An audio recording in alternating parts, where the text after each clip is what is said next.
Friends, എല്ലാവർക്കും പുതിയൊരു വീഡിയോയിലേക്ക് സ്വാഗതം. ഇന്ന് നമ്മൾ നോക്കാൻ പോകുന്നത് ഡിഗ്രി പ്രിലിംസ് എക്സാമിന് ചോദിക്കാൻ ചാൻസ് ഉള്ള കുറച്ച് ഇമ്പോർട്ടൻ്റ് ആയിട്ടുള്ള ക്വസ്റ്റ്യൻസ് ആണ്. നിങ്ങളെല്ലാവരും ഇപ്പോൾ ഫൈനൽ ലാപ്പ് ഓഫ് പ്രിപ്പറേഷനിലായിരിക്കും. അപ്പോൾ ഈ വീഡിയോ നിങ്ങൾക്ക് ഉപകാരപ്രദമാകുമെന്ന് ഞാൻ വിശ്വസിക്കുന്നു. അപ്പോൾ നിങ്ങൾ ആദ്യമായിട്ടാണ് എൻ്റെ ചാനൽ കാണുന്നതെങ്കിൽ സബ്സ്ക്രൈബ് ചെയ്ത് സപ്പോർട്ട് ചെയ്യാൻ മറക്കണ്ട. അപ്പോൾ ഇനി നമുക്ക് ഒട്ടും വെയിറ്റ് ചെയ്യേണ്ട, നേരെ ക്വസ്റ്റ്യൻസിലേക്ക് പോകാം. സോ ഫസ്റ്റ് ക്വസ്റ്റ്യൻ: ലോകമെമ്പാടുമുള്ള ഇന്റർനെറ്റ് പ്രവർത്തനങ്ങളെ നിയന്ത്രിക്കുന്ന ഒരു കൂട്ടം നിയമങ്ങൾ പൊതുവായി അറിയപ്പെടുന്നത് ഏതു പേരിലാണ് എന്ന് ചോദിച്ചാൽ ഉത്തരം ഇന്റർനെറ്റ് പ്രോട്ടോകോൾ. ഓക്കെ, അതുപോലെ ശൃംഖലയിലെ ഓരോ നോഡിനും നൽകിയിട്ടുള്ള 4 ഭാഗങ്ങളുള്ള തനതായ നമ്പർ അറിയപ്പെടുന്നത് IP അഡ്രസ് എന്ന പേരിലാണ്. നെറ്റ്വർക്ക് സർവീസ് പ്രൊവൈഡറോ അല്ലെങ്കിൽ സർവീസ് പ്രൊവൈഡറോ ആണ് IP അഡ്രസ് രേഖപ്പെടുത്തുന്നത്. അടുത്ത ചോദ്യം നോക്കാം. തന്മാത്രാ കത്രികകൾ, അതായത് മോളിക്കുലാർ സിസേഴ്സ് എന്നറിയപ്പെടുന്നത് ഏതാണെന്ന് ചോദിച്ചാൽ ഉത്തരം റെസ്ട്രിക്ഷൻ എൻഡോ ന്യൂക്ലിയസ് ആണ്.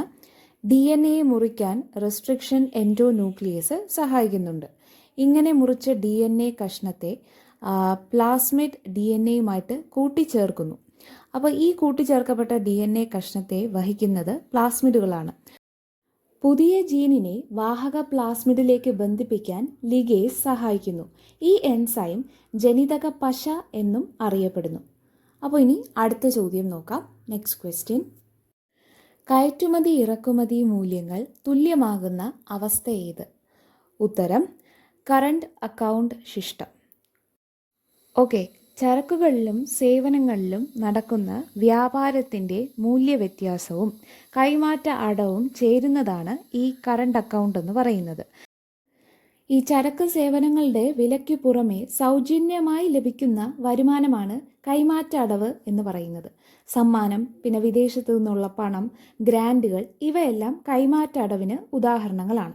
കറണ്ട് അക്കൗണ്ട് പ്രകാരം കയറ്റുമതി ഇറക്കുമതി മൂല്യങ്ങൾ തുല്യമാകുന്ന അവസ്ഥയാണ് കറണ്ട് അക്കൗണ്ട് സിസ്റ്റം എന്ന് പറയുന്നത്. ഓക്കെ, അപ്പോൾ നമുക്കിനി അടുത്ത ചോദ്യം നോക്കാം. നെക്സ്റ്റ് ക്വസ്റ്റ്യൻ: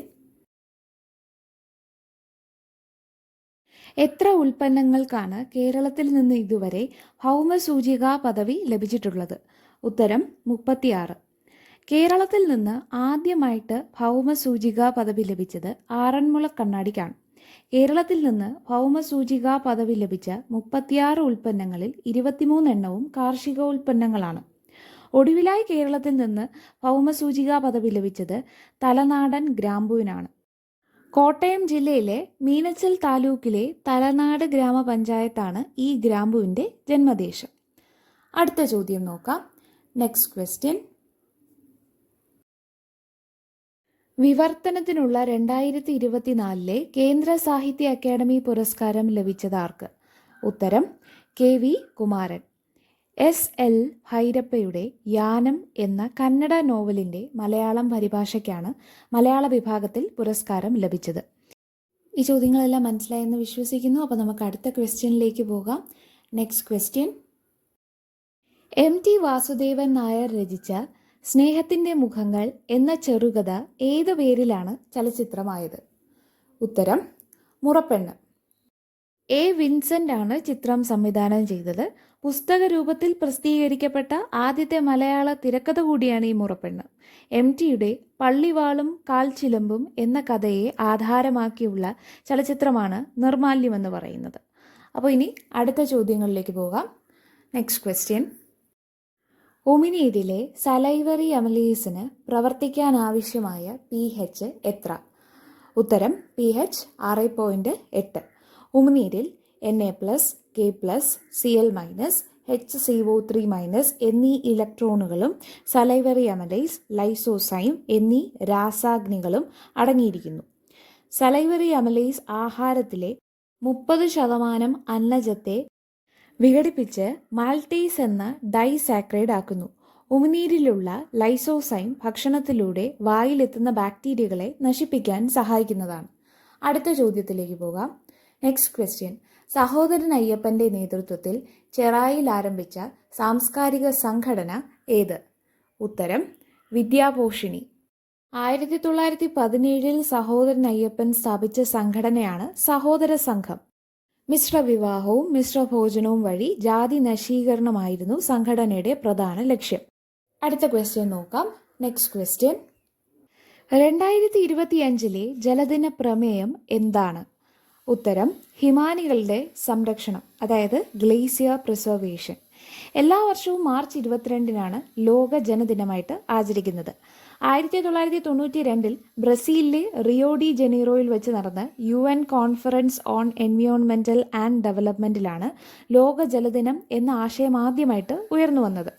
1993 മാർച്ച് 22-നാണ് ലോക ജനദിനത്തിന് തുടക്കമായത്. അടുത്ത ചോദ്യം നോക്കാം. Next question. സമുദ്രത്തിൻ്റെ അടിത്തട്ടിലേക്ക് മനുഷ്യനെ എത്തിക്കുന്നതിനുള്ള ഇന്ത്യയുടെ സമുദ്രയാൻ പദ്ധതിക്കായി നിർമ്മിച്ച അന്തർവാഹിനിയുടെ പരീക്ഷണം വിജയകരമായി പൂർത്തിയാക്കി.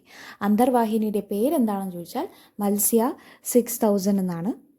3 പേരെ സമുദ്രത്തിൽ 6000 മീറ്റർ താഴെ എത്തിച്ച് പരിവേഷണം നടത്തുന്ന സമുദ്രയാൻ പദ്ധതി 2026 യാഥാർത്ഥ്യമാക്കും.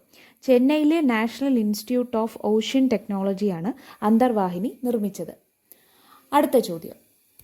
ഏത് അധികാരം ഉപയോഗിച്ചാണ് സുപ്രീം കോടതി കേന്ദ്ര ഗവൺമെൻറ്റിൻ്റെയും സംസ്ഥാനങ്ങളുടെയും ഭരണഘടനാപരമായ അധികാരങ്ങളെ വ്യാഖ്യാനിക്കുകയും അവർക്കിടയിലെ തർക്കങ്ങൾ തീർപ്പ് കൽപ്പിക്കുകയും ചെയ്യുന്നത്?